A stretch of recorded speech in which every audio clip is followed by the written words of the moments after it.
Got all these little buttons and everything flashing in front of me that tells me that I have gone live. Welcome. I am Terry Ann Porter, life coach, TA. I want to thank you for joining me tonight. Tonight, I'm going to talk about what can be very difficult for some people. I know I found it difficult for me anyway. Saying no. When people ask you to do something, can you tell them no? Before we get started, I'd like to ask a favor of you. If you are watching live, would you please make that note in the comments? If you are watching a replay, would you make note of the word replay in the comments? Let me know how you are visiting with me today. Are you ready? This can be a difficult subject, but I hope to make it fun. Let's get started. Yes, you can say no. It's one of the first words we learn as a child. No. As we grow older, we start saying the word. Ooh, it helps even as a child to feel powerful and in control. I can say no. Then we may have heard things like, I am your parent. You cannot tell me no. Followed by, I am your teacher. You cannot tell me no.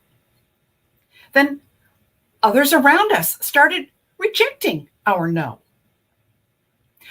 We allowed others to teach us that if we said no, we couldn't be their friend anymore. We wouldn't be allowed in the club. In church, we may hear that by saying no, we may be wrong because you could be missing out on an opportunity from God. And then slowly, over time, some people take this to heart and quit using the word at all. The mindset becomes, if I say yes, they will like me and I will be a good person. Is that you? It used to be me.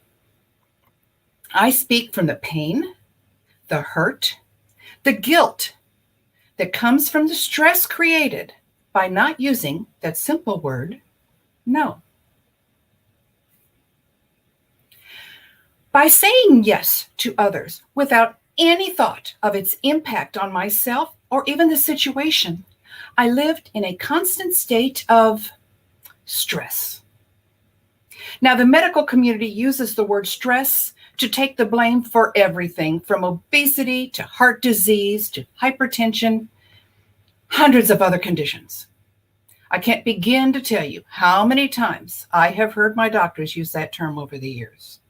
It can be so frustrating. So anytime we can reduce stress in our lives, it's a good thing. Now, believe it or not, one major stress relief in your life lies in the ability to say that simple word, no. Being told so often when not to say no, how do you know when you should say no? Let's start by considering first some of the effects of saying yes. First, ask yourself, what value does saying yes hold for you?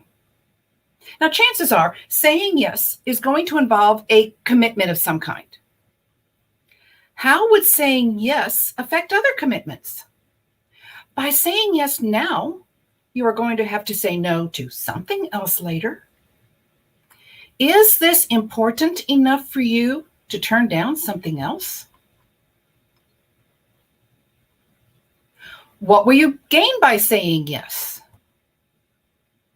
What would you lose? A careful examination of your life will tell you if this is worthwhile or not. A yes should enhance your happiness or maybe advance your career. A yes should have a positive impact on something you believe in deeply. You see, a yes without value is guaranteed to cause you stress. So ask yourself very seriously, just why are you saying yes?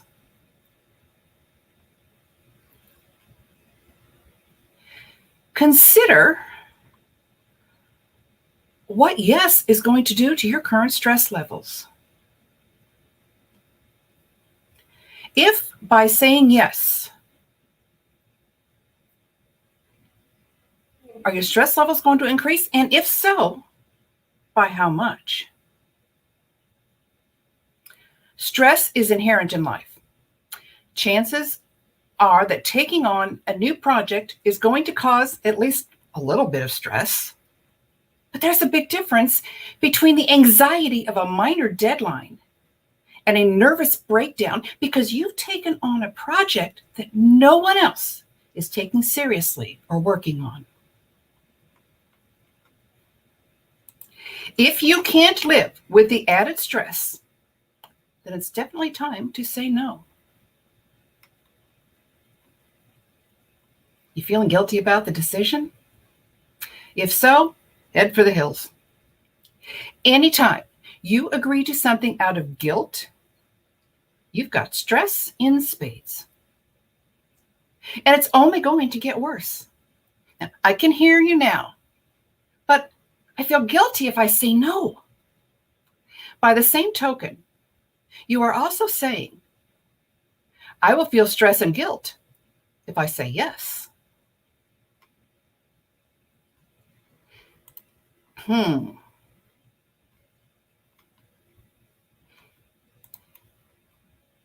If you are going to feel the guilt anyway, definitely take a pass. Say no.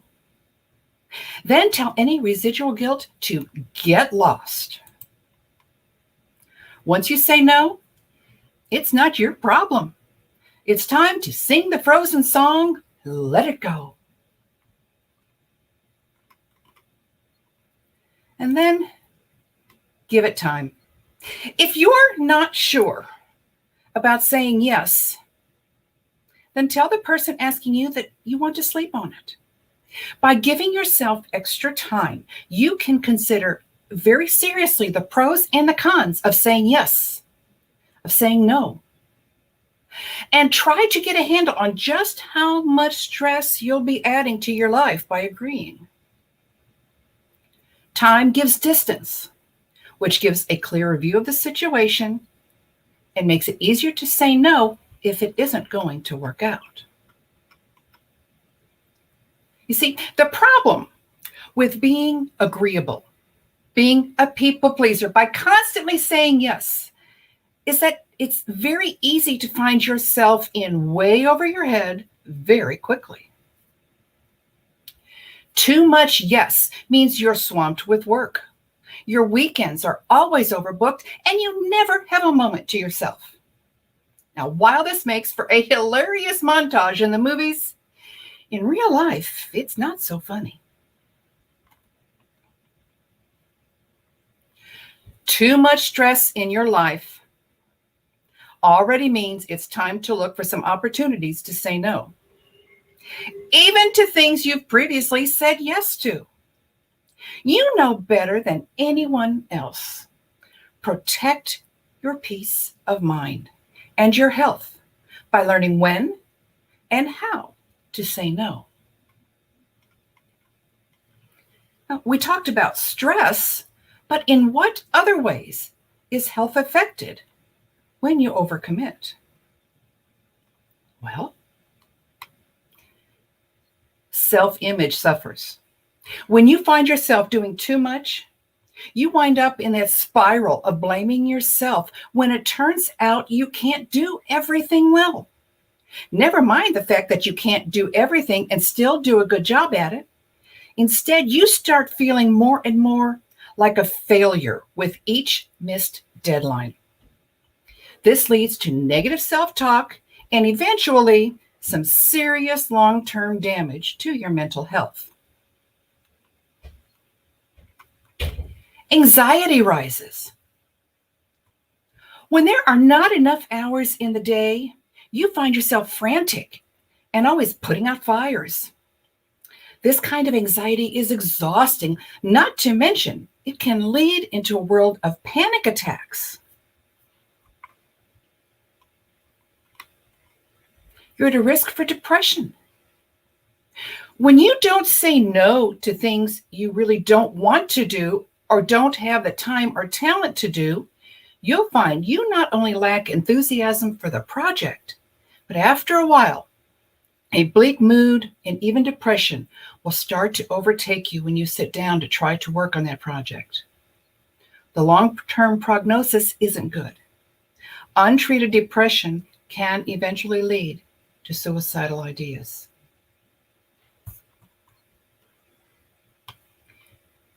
You become resentful of not just the project, but of the people who asked you to join that project in the first place. This kind of resentment festers and can even damage your relationship with others. Resentfulness leads to anxiety, leads to depression. It's a vicious circle. And one more to mention. It's exhausting. When you are involved in something you'd rather not be doing, it wears on the entire body, giving you not just a tired feeling, but leading to physical exhaustion. People have been known to experience heart palpitations and other very physical symptoms when they repeatedly run themselves into the ground. Now, looking at all of that, it's not hard to see what the health benefits of saying no are. Saying no puts control back in your hands, leading to more confidence and a better self-image.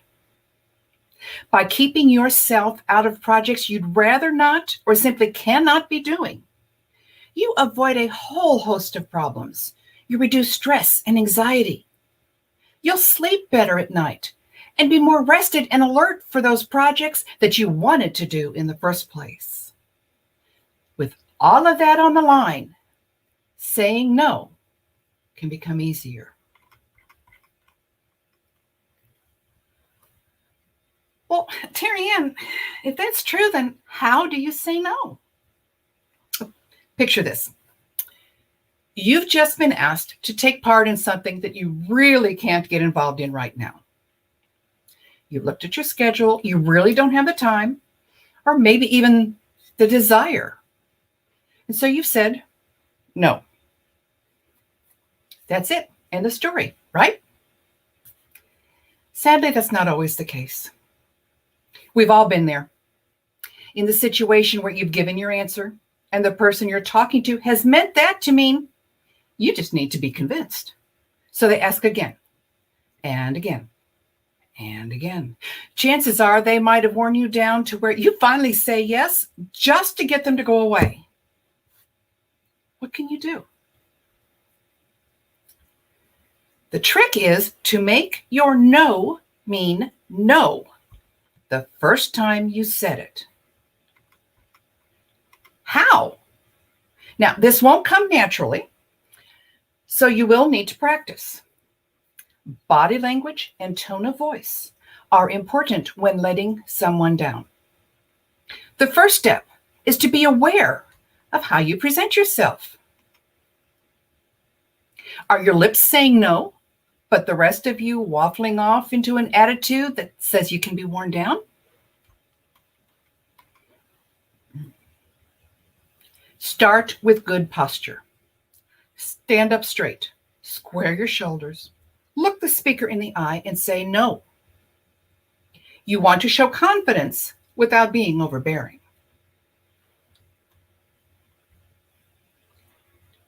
How was your tone of voice? Did the word come out weak, sounding something like a question? No, I really can't. You want to speak firmly without shouting. Sound like you mean it.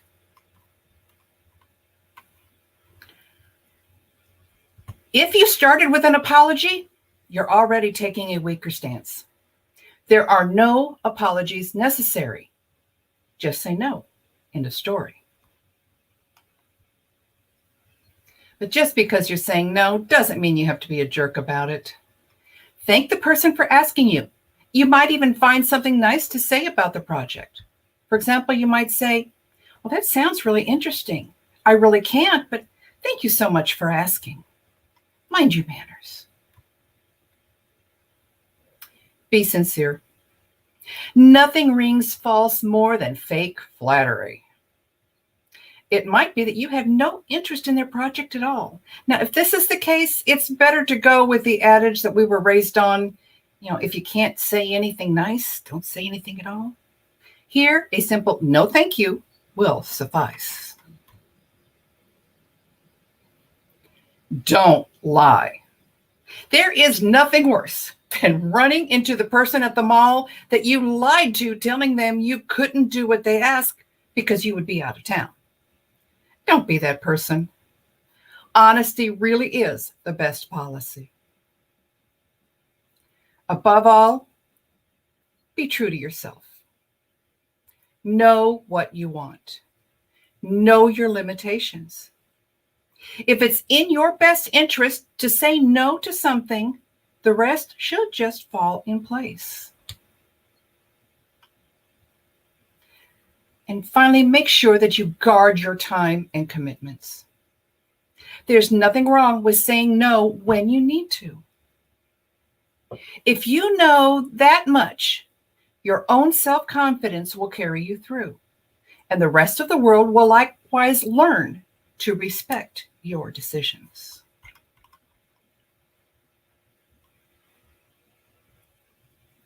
Saying no to what doesn't matter means you say yes to what does. So how do you say no when you've been hardwired to yes? Now, no makes you a priority. Some things we need to remember. We all get 24 hours in a day, and chances are you're going to want to spend some of that time sleeping. What do you do with the remainder of the day?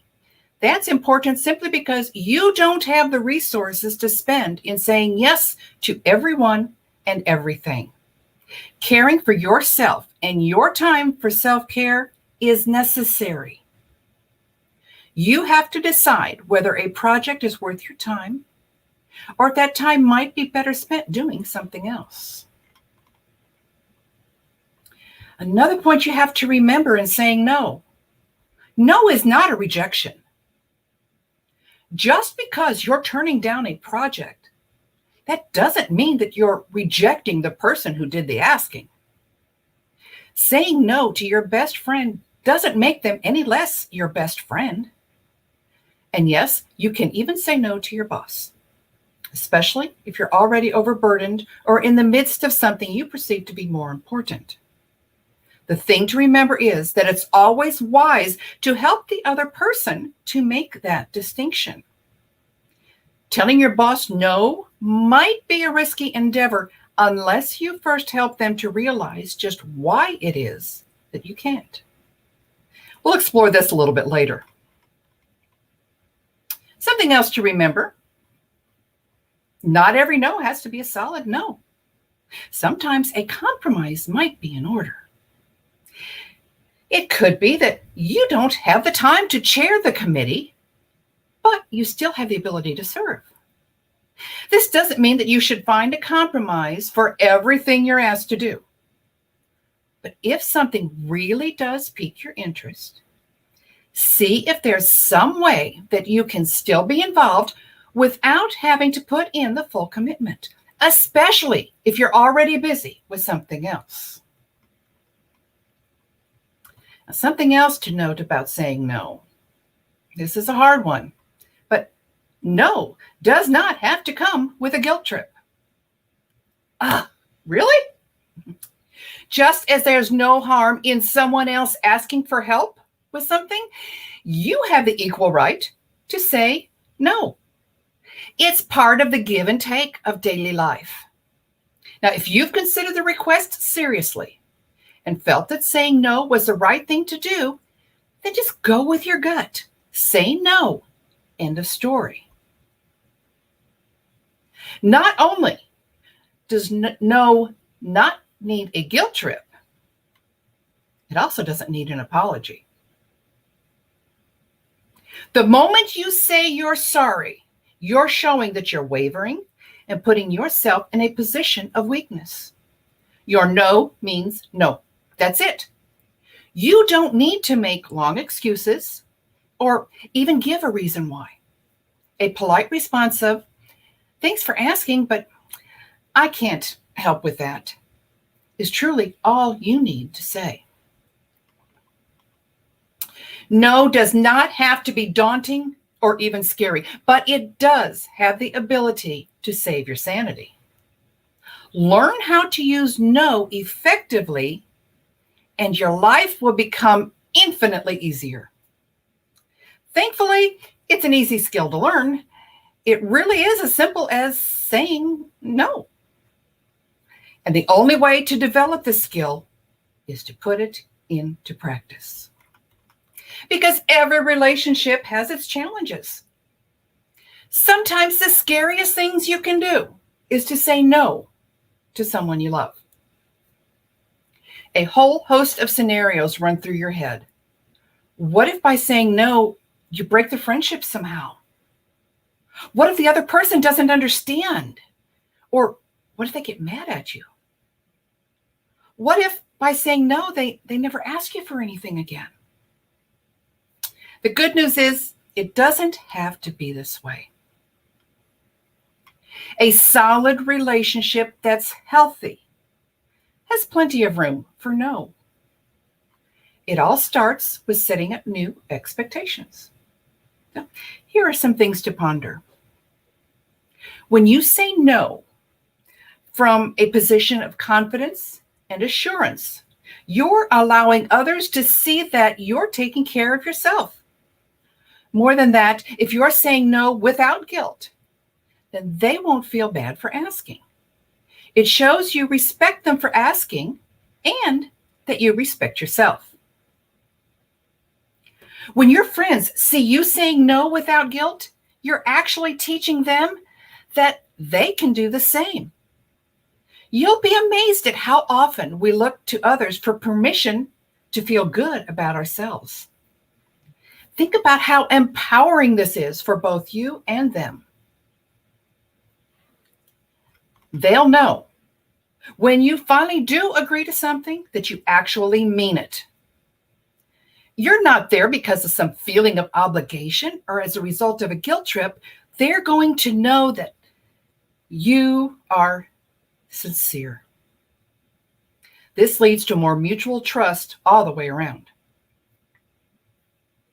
By saying no, you won't get caught up in the resentment loop that happens when you say yes to things that you really don't want to do.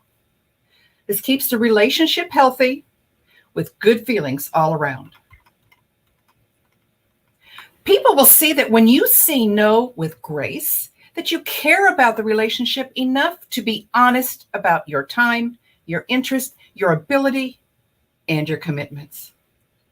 The trick to all of this is really no trick at all. It's about treating others the way you would want to be treated. After all, the last thing you want is for your friends and relatives to be saying yes to your every idea, especially if doing so creates bad feelings along the way. Show people respect, and they'll show you respect in return. It's a pretty basic premise, but it still holds true today. Sometimes saying no is the best way to show someone that you care and that they matter. Then there's always someone who won't take no for an answer. How do you handle pushy people? How you handle them is the difference between keeping your sanity or becoming so hopelessly overbooked you no longer can tell which end is up. Let's review some of the steps, perhaps in different terms. Remember to be firm. Then continue being firm as many times as necessary. If the person you're talking to keeps pushing, then change the subject. Or better yet, walk away. Buy some time. Rather than just saying yes or no right away, say that you need some space to reconsider the matter. Take the time you need to make an informed decision. The best part? By taking time to think about things on your own, you're not being pressured by a sales pitch or an urgency to decide. This puts the control back where it belongs, in your hands. When saying no to one thing, find something you can say yes to. Find an alternative, perhaps, to what you're being asked to do. Something with less of a commitment that interests you if you wish to be a part of the project. And when all else fails, remember the rules to saying no we discussed earlier, and then stick to them. Hold the course. If you're not firm in your answer, you can't be expected to be taken seriously. A confident tone is all the difference between having your answer accepted for what it is and it being pressured to change your mind. Be clear in what you mean. Here's where you need to watch your language. Saying things the wrong way can lead to confusion or even a thought that you intend to revisit the decision when what you mean is a solid no. One example would be, I don't have time right now. Ooh. Or, no, I'm not interested right now. Don't offer excuses. When you spend time apologizing or giving lengthy reasons as to why you can't do something, the person who asked might feel like you're offering an opening for further arguments. Keep your words brief. You really don't have to say anything more than simple no. Long explanations are not necessary. And prioritize. Take a hard look at how you're spending your time and decide what you're being asked to do. And is that how you wish to be spending your time? Then convey this clearly, that you do not have room in your schedule for something new. Pushy people don't have to rule your life. Remember, saying no gets easier with practice. So don't beat yourself up if you falter along the way. Keep at it. And in no time at all, even the pushiest of people won't be able to convince you to do something you have no desire to do.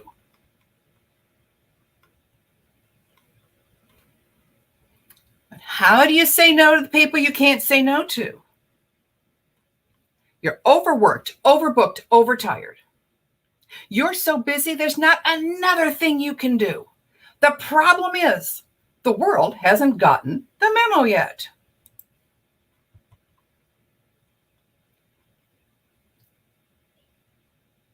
What do you do now? Sadly, there's a whole slew of people in our lives that it's nearly impossible to say no to, like our boss, coworkers, clients, friends, family. Luckily, there is a solution for each of them. Let's look at your boss. Now, with your boss, more than probably anyone else on this list, it's near impossible to say no. This is the person responsible for your paycheck, after all. The solution here relies on rewriting the script. How? By not saying no at all. Instead, remind him of how much work you have and ask questions about their priorities. An example would be, in a sincere tone of voice and body language, I'm working on Project X and I'm meeting the deadline for Project C. Which would you like me to put on hold to take on this project? It might be they've forgotten what they've given you, or they might want to rework your priorities entirely. Coworkers. Now, there's a dynamic you can't deny when it comes to your work associates. You want to help them because down the road, you might need them to help you. The problem is, you truly might not have the time right now for one more project. In this case, Honesty. Honesty is your best friend. Just let them know you'd love to help, but you're swamped. Most people will understand. After all, they've been there themselves.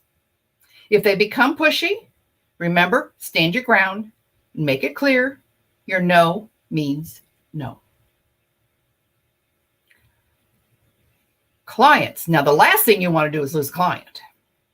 But if you're already overbooked, it might be that you don't have the time to take on the project that the client is bringing you. The problem is, we tend to say yes out of fear of losing their business, and then we might wind up not being able to give the task our best efforts.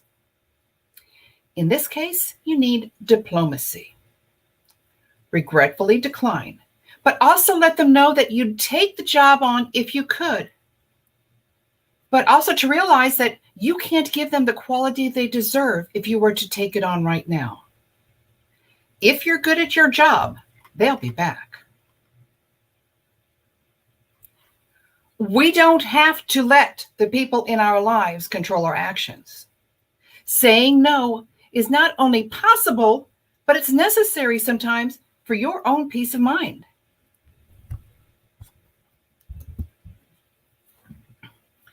You can do it. It's all just a matter of saying no. And along the way, you're learning to say no. You're becoming comfortable with turning down the free samples, hanging up on the telemarketers, even saying no fairly easily to those unwanted school committees when someone from the PTA calls that you've never met. But it's a whole different ballgame when it comes time to say no to someone you love. How do you say no when asked by a close friend or member of the family?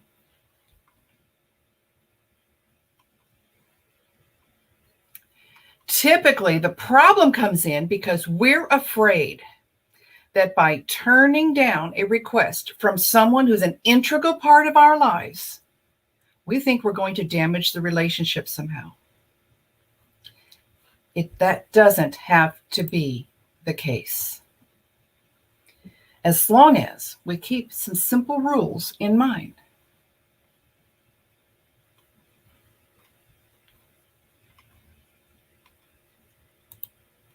Start with appreciation. By letting the other person know that you really are glad you were asked, you're letting them know that your relationship with them is important. It is truly an honor to be asked, simply because it means that you're important enough in their life that they thought of you for the job. That's pretty amazing. Tell them that by first thanking them for asking. You need to be honest. If you know upfront that this isn't for you, say so. It might be that you can't afford to go on vacation with them, or that you have other commitments that keep you from being part of their committee. The worst thing you can do is invent an excuse, because it shows that you don't trust the other person enough to be upfront with them about where you are. Honesty is a mark of a healthy relationship. Besides, lies always have a way of being found out, especially if the person you're lying to is a consistent present in your life. And don't get complicated. You don't need to go into the long story as to why you can't attend Aunt Sally's wedding. Usually people really don't care. And if they do, they'll ask. Though remember, you don't have to answer if you don't want to.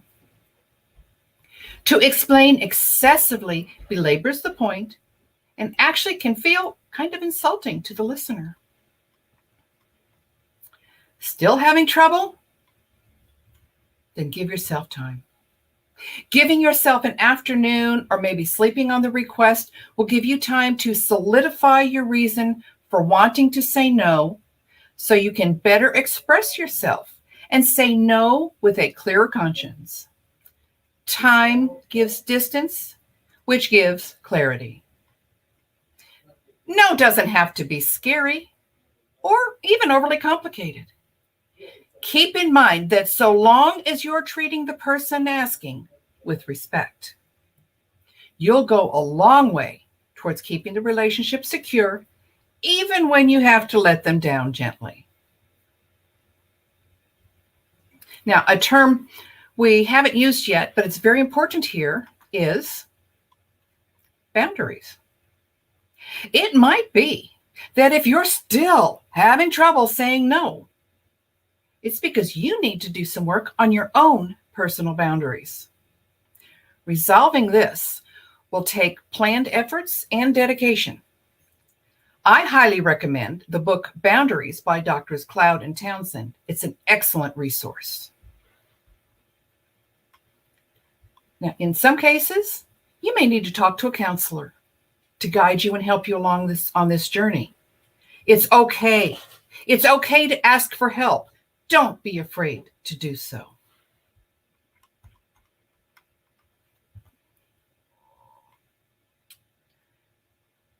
In reflection, it's time to quit saying yes to everyone and everything. Doing so creates stress in our lives. The stress can lead to physical and mental health issues, and it affects our peace of mind. When you are asked to do something, tell the person you need time to think about it. Consider your schedule. Do you have the time? Do you have the energy or desire? If you say yes to this, what will you have to say no to? Will it be time with family? Self-care? And when you say no, speak confidently. Don't apologize. Mind your manners. Be sincere. And don't lie. Above all, be true to yourself. Know what you want and don't want. Know your limitations.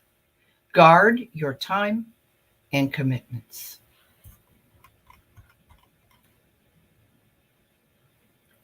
I'm going to be expanding on this topic, including how boundaries affects the ability to develop the skills to say no. I want you to watch for details on this page and on my website, lifecoachta.com. Thank you all so much for coming tonight. I hope you walk away with some food for thought, some tips and ideas on taking control of your life by developing the skills to say no.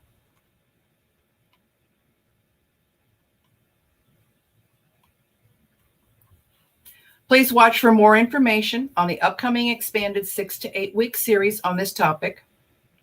On my website, lifecoachta.com, you can click on the contact on the menu bar and fill out the form to join my mailing list and be alerted to more details as they are made available. I want to thank everyone, whether watching live or the replay, for listening and for considering these various tips and ideas, strategies, suggestions on learning to say no and how very important it is for your peace of mind. Thank you very much and have a wonderful rest of your day. This is Terry Ann, Life Coach TA.